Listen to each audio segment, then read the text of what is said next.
You're listening to 2024 in Review, a look back at some of the most compelling conversations and stories of the year, from True Crime Today and the Hidden Killers podcast. This is the Hidden Killers podcast with Tony Brueski, featuring body language and human behavior expert Mark Bowden. What about cases where the individual believes what they're saying, believes the lie? I mean, one that comes to mind, I don't know if you followed it, Chad and Lori Daybell here in the States. Lori Daybell on trial last year. Her husband about to be on trial as well. She's going to go back to trial in another state soon. But she is one, you know, where the parent or the kids, her kids were murdered. They were found in buckets, literally, in the backyard of Chad Daybell. And when it came to her trial, the defense didn't put really any defense on. But when it came to sentencing, she made a big statement. And I believe she believes it, where she believes that those children, that they're in heaven, that they're working new jobs there. It got really nuts. But this is someone who I don't think was just spewing a bunch of insanity for the sake of it. I think she really thinks that this is everything that happened, that they were zombies, that they died, that she didn't kill a person. I think she views that she killed a zombie. So when you have that element of, okay, this is no longer a person, this is something else. You're being tried for the murder of a human being, but you don't believe you killed a human being. That's got to be a little tricky or a little more interesting if the individual is so psychopathic that they're able to believe their own insanity, their own, you know, lies and delusions and deceptions that they've told themselves for whatever reason it may be. In this case, motivated particularly a lot by religion. Yeah, look, again, here's the thing.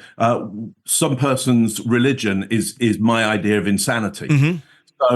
So yeah. You know, and we group together as social mammals, we group together under values, beliefs, rituals, customs, goals, concerns, and signals. So let's look at that belief element. Beliefs are things that we know to be true and require no more data around. So if I go to Lori Daybell and go, look, actually the universe doesn't function in the way that you're suggesting it functions, and therefore you have murdered somebody. She knows it to be true that isn't accurate, and she requires no more data. I couldn't give her any more data to tell her it's any more true, and I couldn't give her any data to tell her it's any more false. She's set in her ways. So look, she has a belief structure that the society under which she's being tried by don't have that belief structure. She could probably find somewhere where they go, no, sounds very, very fair. We absolutely think the same thing. You know, many of these groups who have these, for most other societies, extreme beliefs, they'll often try and find a compound of some sort, somewhere where they're away from everybody else. They'll often have some ideas that they actually have some kind of sovereign governance over that piece of land, like they're not under the government of everybody else. They're under a government of some universal ruler that can't be seen, can't be contacted in any other way than going through one individual who's usually the leader of that group. So that means that you're isolating everybody from information that might go against the belief system. So listen, very, very hard to get through to somebody like that, because your chances of changing their beliefs are very, very low. What often has to happen is they're compartmentalized within the group, the society they've been tried in, i.e. they get put in a little box with a door on it and some chains.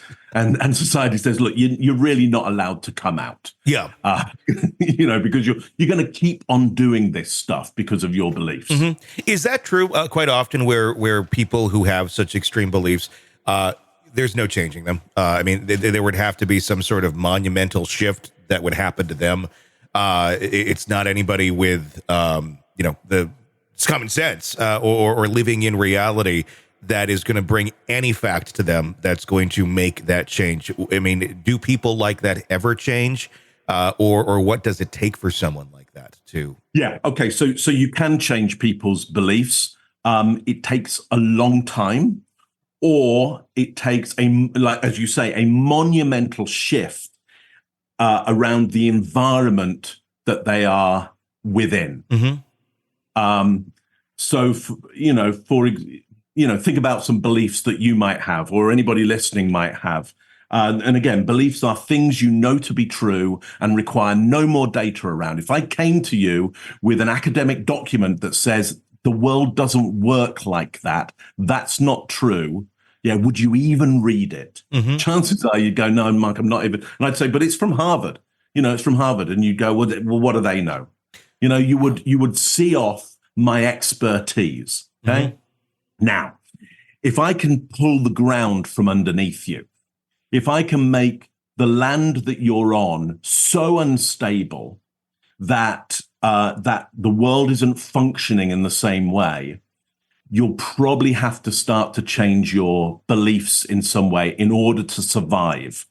So, if you can affect somebody's Maslow's hierarchy of needs, which is if you can affect the way they're getting the oxygen, first of all, the water, the food, things like sleep, everything that you need to survive, people, who they have relationships with, if you can change those things, they will change their beliefs in order to survive. So essentially, it comes down to survival. At some point, it's not. It's like you have no choice. I got to go to. But are they? If you are going down that far, are they truly believing anything different, or are they just doing what they need to survive, kind of going through the motions? Well, beliefs are there for survival. Okay. You hold the same beliefs as the social group who you're most reliant on. And so, if not some other social group believes something different, and those beliefs are in conflict, you're most likely to go, if they come into your territory, you will most likely go into conflict with them. You'll have a war with them, because their beliefs on what they need to do to survive, if your beliefs on what you need to do to survive, they conflict on the same territory for the same resources, you'll fight over those resources. Is that also why you have cases where, like a capital murder case or something of that nature, where death is involved? Literally, survival means you have to lie if you did it. Right. And the means of survival is telling a bunch of lies to people. Does that increase the accuracy as to which they present themselves when it comes down to, you're charged with this, you did it, but if I don't want to die at the hands of the state, I have to convince them that I didn't do this?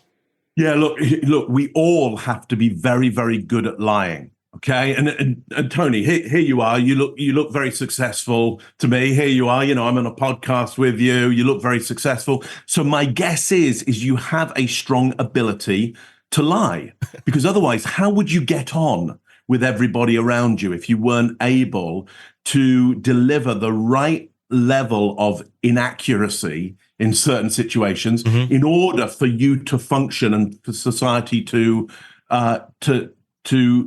function?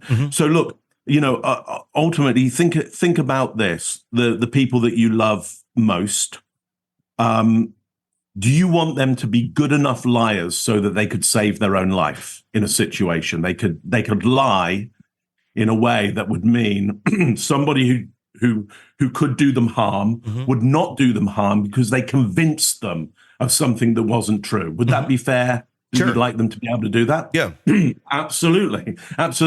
And do you think they'd be able to do that? Do you think they'd be able to save their life? Some. With that? Yeah, exactly. Yeah. So some that you can rely on are good enough liars to save their own life in a crisis. Well, somebody in court, or being questioned by the police, who knows there is massive risk there, life-threatening risk for them, and they've committed a crime, they may well be a good enough liar to get a certain way because there is something valuable enough, their own life at stake. And so they're just as able to do that as you hope the people that you love are able to do that. What an interesting way of looking at it. Want to listen ad-free? Want advance access to all of our interviews before anyone else?